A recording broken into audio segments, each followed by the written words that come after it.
الحمد لله الذي أبدى الأفلاك والأرضين والصلاة والسلام على نبينا وآدم بين الماء والطين وعلى آله وصحبه أجمعين. أما بعد، أعوذ بالله من الشيطان الرجيم. بسم الله الرحمن الرحيم. حسين مني وأنا من الحسين. صدق الله العظيم وبلغنا رسوله النبي الأمين الكريم المكين.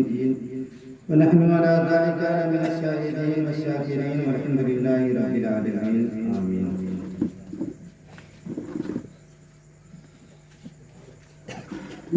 بغیر کسی تعریف و تمہید کے میں آغاز گفتگو کرنے جا رہا ہوں. حکمت و جلال درود پاک پر اللهم صل علی سیدنا شفیعنا مولانا محمد بارک وسلم صلی اللہ علیہ صلاۃ و سلام علیک یا رسول اللہ صلی اللہ علیہ وسلم. شاعر کہتا ہے شبیر کی شہادت عظمیٰ سے پیش کر. شبیر کی شہادت عظمیٰ سے پیش کر یہ کون جانتا تھا کہ سر بولتا تھا. سبحان اللہ. شبیر کی شہادت عظمیٰ سے پیش کر یہ کون جانتا تھا کہ سر بولتا بھی ہے. یہ کون جانتا تھا کہ سر بولتا بھی ہے. اور وہ حر کہ جو امام کو لایا تھا گھیر کر ایک محرم سے پیچھے پڑا اور 2 محرم کو کربلا کے میدان میں اترنے پر مجبور کیا. وہ حر جو امام کو لایا تھا گھیر کر کربل کا سب سے پہلا شہید وفا بھی ہے. کربل کا سب سے پہلا شہید وفا بھی ہے. کربل میں سب سے پہلے اس نے ہی گردن کر رہا ہے. کس کی جانب سے؟ حسین پاک کی جانب سے. بول دیجئے کربل کا سب سے پہلا شہید وفا بھی ہے. اور تاریخ میں یزید کا نام و نشان ہے. تاریخ میں یزید کا نام و نشان ہی میرا حسین آج بھی ہے. حسینی ادا میرا حسین آج بھی ہے اور حسینی ادا بھی ہے. شبیر کی شہادت عظمیٰ سے پیش کر یہ کون جانتا تھا کہ سر بولتا بھی. سر بولتا بھی. کربل کا سب سے پہلا شہید وفا بھی. دیکھیے حسین پاک کی حقانیت کی سب سے بڑی دلیلوں میں سے ایک دلیل کہ جس حر نے امام پاک کا پیچھا 1 محرم سے کیا اور 2 محرم کو کربل کے میدان میں اترنے پر مجبور کیا، وہی حر 10 محرم بروز جمعہ 61 ہجری کو تھر تھر کانپنے لگا. 61 ہجری میں کربلا کی جنگ ہوئی. آج 1445 ہجری چل رہی ہے. آپ جوڑ لیجئے گا کتنا 100 سال پہلے یہ جنگ ہوئی. 10ویں محرم 61 ہجری کو یہ تھر تھر کانپنے لگا. جو 1000 لشکر کے ساتھ گیا تھا امام حسین کو روکنے کے لیے. لوگوں نے پوچھا ہے جب مجھ سے کوئی پوچھتا تھا کہ کوفہ میں سب سے بڑا بہادر کون، تو ہم سب تیرا نام لیتے تھے. ابھی تو لڑائی بھی شروع نہیں ہوئی پھر تھر تھر کیوں کانپ رہے ہو. تو حر بولتے ہیں اس لیے کہ ابھی میں جنت و دوزخ کے بیچ میں کھڑا ہوں. جنت و دوزخ کے بیچ میں کھڑا ہوں. میرے ایک طرف جنت ہے تو دوسری طرف جہنم ہے. اگر میں یزیدی لشکر کے ساتھ رہتا ہوں تو جہنم میں جاؤں گا. اور حسینی لشکر کے ساتھ رہتا ہوں تو جنت میں جاؤں. تو وہ حور کہتے ہیں سنو میرے جسم کے ٹکڑے ٹکڑے کر دے, جسم کے ٹکڑے ٹکڑے کرانا تو میں گوارا کر سکتا, لیکن جہنم پہ جانا یہ میں گوارا نہیں کر سکتا. جہنم میں جانا یہ گوارا نہیں کر سکتا. وہ کوفیوں سے بھی خطاب کرتے ہیں, کوفیوں سے کہتے ہیں کوفیوں تمہیں شرم نہیں آتی جس مہمان کو خطوط بھیج کر بلائے ہو, جو راہ کی مشقتوں کو برداشت کر کے, جو راہ کی مصیبتوں کو سہ کر, جو راستے کی پریشانیوں کو برداشت کر کے تم تک آئے, تم نے اس پر کھانا بند کر دیا, پانی بند کر دیا. ذرا سوچو کہ یہ کون ہے, ان کے والد کون ہے, ان کی والدہ کون ہے؟ ارے ان کے والد وہ ہے جسے فاتح خیبر کہا جاتا ہے, شیر خدا کہا جاتا ہے, علی مشکل کشا کہا جاتا ہے, تو داماد پیغمبر کہا جاتا ہے. ان کی والدہ وہ ہے, ان کی والدہ وہ ہے جن کی فضیلتوں میں سے ایک یہ بھی فضیلت ہے کہ بروز محشر عرش سے ندا آئے گی, اے اہل محشر اپنے سروں کو جھکا لو, اپنی نظریں بند کر لو, کیونکہ خاتون جنت 70,000 حوروں کے ساتھ پل صراط سے گزرنے والی ہے. 70,000 حوروں کے ساتھ پل صراط سے گزرنے والی ہے. تم اس کے لادنے کو اتنی تڑپا رہے, پانی بند کر دیا, کھانا بند کر دیا. ذرا سوچو کہ کل میدان محشر میں ان کے نانا جان کو کیا منہ دکھلاؤ گے. اب بھی وقت ہے, توبہ کر لو, توبہ کا دروازہ کھلا ہے, توبہ کر لو گے اللہ تجھے معاف فرما دے گا. اس کا مزاج کچھ اور ہی کہہ رہا ہے. حضرت حر کا مزاج کچھ اور کہنے لگا. حضرت حر حسین کی بارگاہ میں گئے اور کہا اے ابن رسول, اے فرزند رسول, مجھ سے بڑی خطا ہو گئی, مجھ سے بڑی غلطی ہو گئی.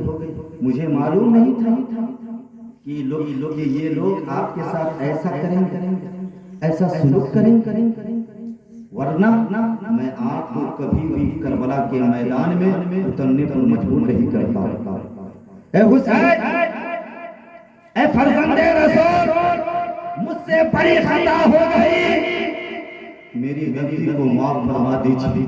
میں رب کی بارگاہ میں بھی توبہ کرتا ہوں, کیا میری توبہ قبول ہو جائے گی؟ حضرت حسین پاک کہتے ہیں اے حر تیرے لیے بشارت ہے کہ تو دنیا میں بھی آزاد ہے اور آخرت میں بھی آزاد. وہ حر جو کہ امام کو لایا تھا گھیر کر, کربل کا سب سے پہلا شہید وفا بھی ہے, شبیر کی شہادت عظمیٰ سے پیش کر کون جانتا تھا کہ سر بولتا تھا. حضرات کربلا کے میدان سے بہت سارا پیغام ہم تک آیا, جس میں سے پیغام یہ بھی ہے کہ وہ حسین پاک کے چاہنے والوں, وہ حسین پاک کے ماننے والوں, وہ حسین پاک کے غلاموں, سنو سنو, حسین پاک نے قرآن پاک کا ساتھ کبھی نہیں چھوڑا, کبھی نہیں چھوڑا ہے, بلکہ سفر میں بھی حسین نے قرآن پاک کو پڑھا ہے, حضر میں بھی حسین نے قرآن پاک کو پڑھا ہے, پریشانی میں بھی حسین نے قرآن پاک کو پڑھا ہے, خوشحالی میں بھی حسین نے قرآن پاک کو پڑھا ہے, مصیبت میں بھی حسین نے قرآن پاک کو پڑھا ہے, گھبراہٹ میں بھی حسین نے قرآن پاک کو پڑھا ہے, اپنے مکان میں بھی حسین نے قرآن پاک کو پڑھا ہے, تو کربلا کے میدان میں بھی حسین نے قرآن پاک کو پڑھا ہے. پوری زندگی حسین نے قرآن پاک کو پڑھا ہے, اور جب ظالموں نے آپ کے سر کو تن سے جدا کر کے نیزے پر چڑھایا ہے, تو وہاں بھی سر حسین نے شان کے ساتھ قرآن پاک پڑھ کر سنایا ہے، جبھی تو شاعر کہتا ہے اپنے اللہ کا وہ فرمان پڑھا کرتے ہیں، سرے نیزہ بھی وہ شہ شان پڑھا کرتے ہیں، اور موت آتی ہی نہیں آل پیغمبر کو، جبھی تو قتل کے بعد بھی قرآن پڑھا کرتے ہیں، موت آتی ہی رہی آل پیغمبر کو، جبھی تو قتل کے بعد بھی قرآن پڑھا کرتے ہیں۔ اور ایک شاعر کہتا ہے جب تک علی دلوں میں بسایا نہ جائے گا، جب تک علی دلوں میں بسایا نہ جائے گا، خلد بری کی راہ کو پایا نہ جائے گا، نیزے پہ چڑھ کر کہنے لگا فاطمہ کا لال، یہ سر علی کا سر ہے جھکایا نہ جائے گا، یہ سر علی کا سر ہے جھکایا نہ جائے گا۔ حضرات ہم حسین کے چاہنے والے ہیں، جس کے بارے میں پیغمبر اعظم نے فرمایا کہ حسین مجھ سے ہے اور میں حسین سے۔ حسین نے اپنے نواسوں کو اپنا بیٹا کہا۔ آقا فرماتے ہیں کہ اللہ نے تمام نبیوں کی اولاد کو ان کی پشت میں رکھا اور میری اولاد کو حضرت علی پشت میں رکھا ہے، بول دیجئے پشت میں رکھا ہے، اس لیے حسین پاک سے سچی پکی محبت کرتے رہیے۔ دیکھیے آخری بات ہے، دیکھیے حضرت امام حسین اس ذات کا نام ہے جس کی شہادت کا شہرہ حالت بچپن میں ہی ہو چکا، ڈنکا بج گیا، سب جان گئے تھے کہ حسین کربلا کے میدان میں بے آب و دانہ شہید کر دیے جائیں گے، ظلم و ستم کے ہاتھ قتل کر دیے جائیں گے۔ حضرت ام الفضل بنت الحارث رضی اللہ تعالی عنہ کہتی ہے ایک مرتبہ میں حسین پاک کو لے جا کر حضور کی گود میں تھمایا، حضور حسین پاک کو لیے بوسہ دیا، پھر میں نے دیکھا کہ اچانک حضور کی آنکھیں اشکبار ہو گئی، حضور زارو قطار رونے لگے، آنسو بہنے لگے، تو میں نے عرض کیا فدا کا بھی ہوں بھی یا رسول اللہ، میرے ماں باپ آپ پر قربان ہو، آخر رونے کی وجہ کیا ہے، رونے کا سبب کیا ہے؟ تو کونین کے دولہا فرماتے ہیں، غریبوں کے بابا و ملجا فرماتے ہیں کہ اے میری چچی جان سنو سنو، ابھی جبرائیل امین آئے تھے، بلبل سدرہ آئے تھے اور انہوں نے کہا ہے اے اللہ کے پیغمبر آپ اس نواسے سے بے انتہا محبت فرماتے ہیں، لیکن سنیے آپ کے اس نواسے کو آپ کی امت کے لوگ کربلا کے میدان میں شہید کر دیں گے۔ آقا فرماتے ہیں اے میری چچی جان، حضرت جبرائیل امین قتل گاہ کی سرخ مٹی بھی لے کر آئے، قتل گاہ کی سرخ مٹی بھی لے کر آئے، لال مٹی۔ ایک روایت کہتی ہے کہ وہ لال مٹی حضور حضرت ام المؤمنین ام سلمہ رضی اللہ تعالیٰ عنہ کو تھمایا۔ دیکھیے حضور کی اور بھی بیویاں موجود تھی، لیکن غیب دا پیغمبر کو معلوم، کونین کے دولہا کو معلوم تھا کہ کربلا کے واقعہ تک میری کوئی بیوی حیات سے رہے گی تو وہ ام سلمہ ہے جو رہے گی، سبحان اللہ، وہ ام سلمہ ہی ہے۔ اس لیے پیغمبر اعظم نے وہ لال مٹی جو کربلا کے میدان سے حضور کی بارگاہ میں پیش کی گئی تھی، اس مٹی کو کسی اور بیوی کے حوالے نہ کیا، حضرت ام المؤمنین ام سلمہ کے حوالے کیا۔ آقا نے فرمایا اے ام سلمہ جب میرا بیٹا کربلا میں شہید کر دیا جائے گا تو یہ مٹی خون بن جائے گی۔ کہتی ہے کہ میں نے دیکھا کہ جب حسین پاک شہید کر دیے گئے تو جو مٹی میں نے شیشی میں رکھی تھی وہ مٹی خون میں تبدیل ہوئی۔ سب جانتے ہیں، اسی زمانہ سے جاننے لگے جس زمانے میں بچہ اپنی ماں کے پیار کو ترستا رہتا ہے، کبھی چہرے کو دیکھتا ہے تو کبھی اپنی ماں کے گود کو دیکھتا ہے۔ اس زمانے میں حسین پاک کی شہادت کا ڈنکا بجنے لگا، جس زمانے میں سب اپنے بچے کو بے حد محبت سے دیکھا کرتے ہیں، حضرت امام حسین کے بارے میں سب جان گئے، حضرت ابو بکر بھی جانتے تھے، حضرت عمر بھی جانتے تھے، حضرت علی بھی جانتے تھے، حضرت عثمان بھی جانتے تھے، حضرت فاطمہ بھی جانتی تھی، جملہ کامل صحابہ جانتے تھے کہ کربلا کے میدان میں نبی کا یہ نواسہ بے آب و دانا کے قتل کر دیا جائے گا، شہید کر دیا جائے گا۔ لیکن سوچنے کی بات یہ ہے، غور کرنے کی بات یہ ہے کہ سب جانتے تھے لیکن کوئی بھی بچنے کی دعا نہیں کرتے تھے،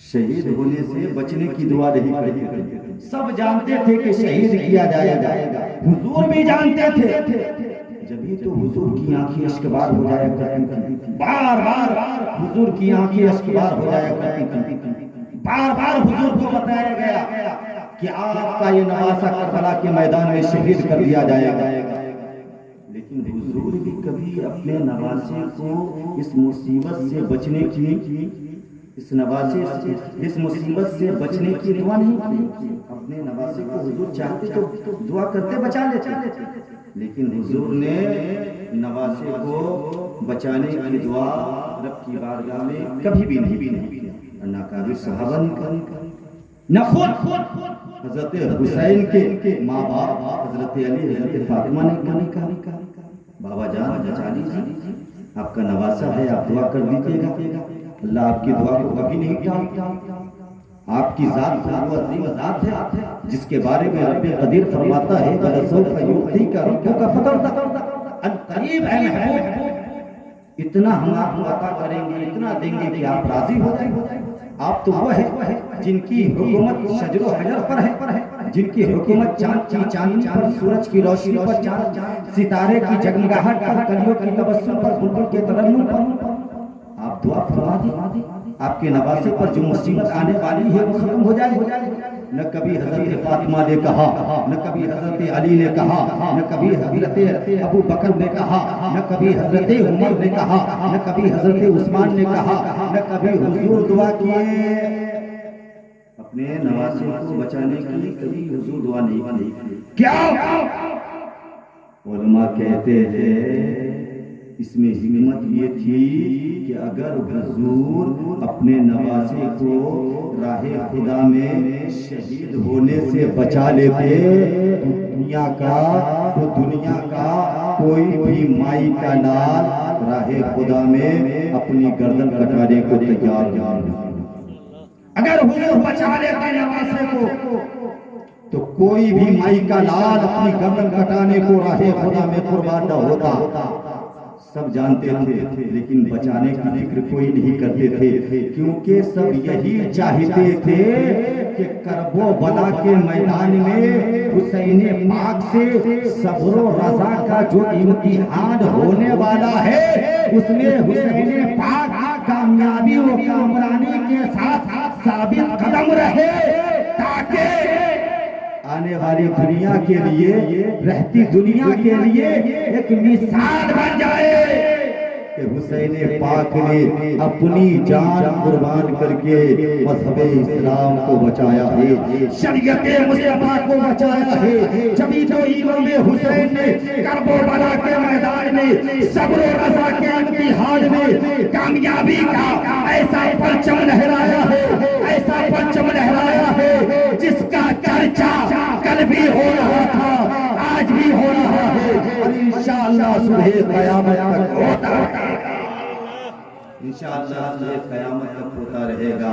حسین پاک کو شہید کرنے کے بعد ظالم یزید یہ سوچا کہ وہ مر گئے، لیکن حسین پاک کل بھی زندہ تھے، آج بھی زندہ ہے، انشاءاللہ صبح قیامت تک زندہ رہیں گے۔ تو زندہ ہے واللہ، تو زندہ ہے واللہ۔ میرے چشم عالم سے چھپ جانے والے یزیدیوں نے امام حسین کے سر کو کاٹنے کے بعد یہ سوچا تھا کہ وہ کامیاب ہو گئے، لیکن جیسے ہی سر حسین کو نیزے پر چڑھایا زمانے کے عقل مندوں نے اپنا فیصلہ سنایا کہ کامیاب یزید ہی نہیں ہوئے ہیں بلکہ کامیاب تو حسین ہوئے ہیں، اس لیے کہ سر اسی کا بلند و بالا ہوتا ہے جو میدان میں کامیابی کا جھنڈا لہراتا ہے، جو میدان میں کامیابی کا جھنڈا لہراتا ہے۔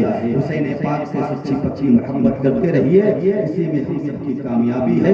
استغفر اللہ ربی من کل ذنب و اتوب الیہ، لا الہ الا اللہ محمد رسول اللہ صلی اللہ علیہ وسلم۔